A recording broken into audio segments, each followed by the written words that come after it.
Now start exercise 5.1 of chapter 5. Now in this exercise, the first question is, in which of the following situation does the list of numbers involved makes an arithmetic progression and why?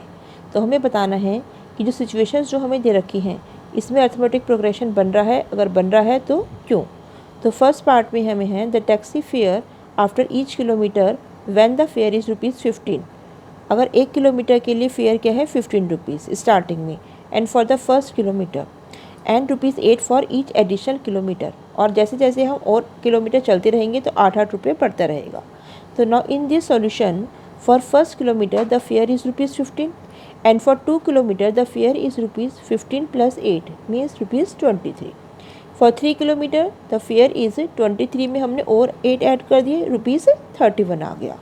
तो हमने देखा यहाँ पे taxi fare हमारे पास हो गया 15, 23, 31, इसमें हमने फिर 8 ऐड करे, 31 में हमने 8 ऐड करे, 39 एंड फिर 8 ऐड करे 47 एंड सो ऑन। तो हमने देखा कि यहाँ पे जो हमारा कॉमन डिफरेंस है वो सेम है, 23 - 15 8, 31 - 23 8, 39 - 31 8। तो कॉमन डिफरेंस हमारे पास सेम आ रहा है। तो means yes it is an AP arithmetic progression as common difference is same. Clear हो गया ये बेटा। अब इसी क्वेश्चन का हम सेकंड पार्ट देखेंगे। सेकंड पार्ट में हमें कहा है, ये सेकंड सिचुएशन है, the amount of air present in a cylinder when a vacuum pump removes 1/4 of the air remaining in the cylinder at a time.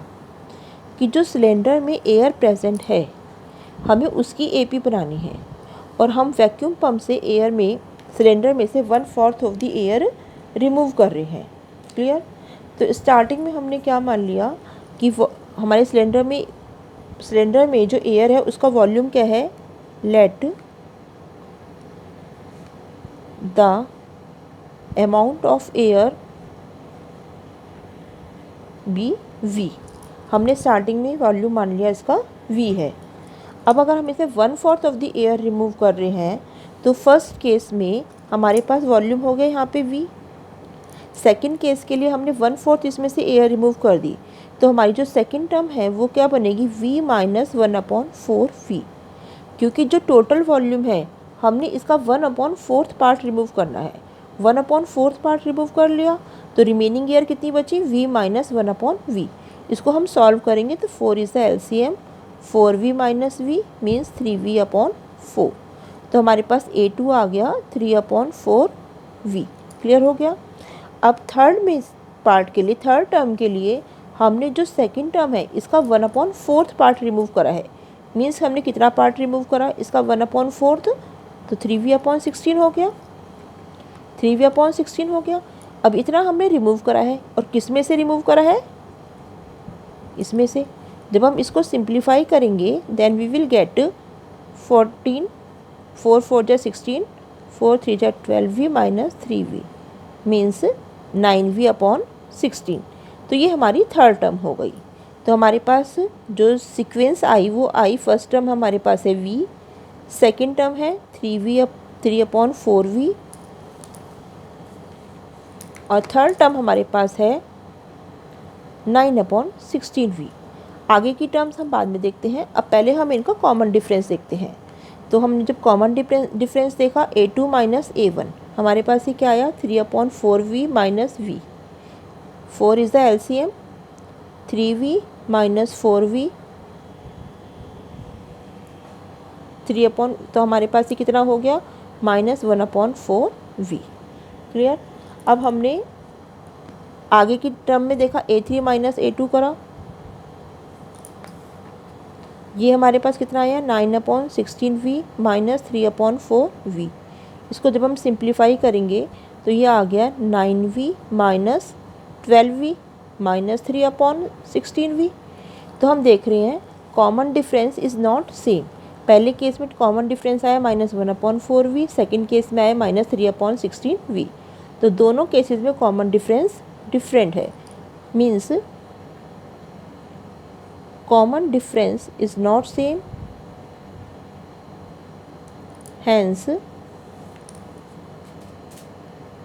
it is not an AP. It is clear? Now in third part of the question, first the question is the cost of digging a well after every meter of digging, when it costs rupees 150 for the first meter and rises rupees 50 for each subsequent meter. कि अगर हम कोई भी एक well को, हम कुएं को अगर हम खोद रहे हैं तो उसमें एक मीटर खोदने पर जो कॉस्ट आती है वो है 150 रुपीज़, और हम आगे उसे खोदते हैं तो सब्सिक्वेंट मीटर के लिए कॉस्ट आती है 50 रुपीज़। क्लियर? तो यहाँ पे हमारे पास ए क्या हो गया 150 रुपीज़ और डी क्या हो गया रुपीज़ 50। तो हमारे पास कॉस्ट ऑफ डिगिंग क्या हो गई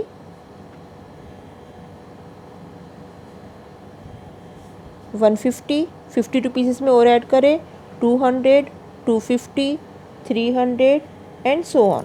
तो हम देख रहे हैं इनमें कॉमन डिफरेंस सेम है, as we have as D is same, common difference is same, hence it is an AP. Clear it is to you? Clear? Now in fourth part, the amount of money in the account every year when rupees 10,000 is deposited at compound interest at 8% per annum. तो यहाँ पे हमें amount का निकालना है, amount of money in the account every year when 10,000 is deposited at compound interest. तो यहाँ पे आप देखिए वर्ड हमारे पास क्या है कंपाउंड इंटरेस्ट। तो हमारे पास यहाँ पे फर्स्ट टर्म क्या हो गई 10,000। अब सेकंड टर्म निकालने के लिए जो हमारा अमाउंट का फार्मूला होता है वो होता है amount is equal to P into 1 plus R upon 100। ठीक है, क्लियर?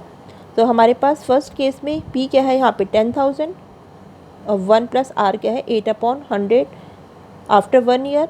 तो ये हमारे पास हो जाएगा 10,000 100 प्लस 8 अपॉन 100 मीन्स 10800। क्लियर? अब हमारे पास इट मीन्स ये A1 है, A2 कितना हो गया रुपीज़ 10,800 रुपीज़। क्लियर? इसी तरह से ही अगर हम यहाँ पे n की वैल्यू 2 रख दें तो हमारे पास A3 आ जाएगा इसमें 11,664 रुपीज़। क्लियर? तो हम देख रहे हैं यहाँ पे 800 का डिफरेंस है और यहाँ पे हमारे पास डिफरेंस ज़्यादा है, तो हमारे पास जो D है वो सेम नहीं आ रहा, तो it means it is not an AP। तो it is not an AP because common difference is not same. I think first question is clear to all of you. Okay, thank you very much.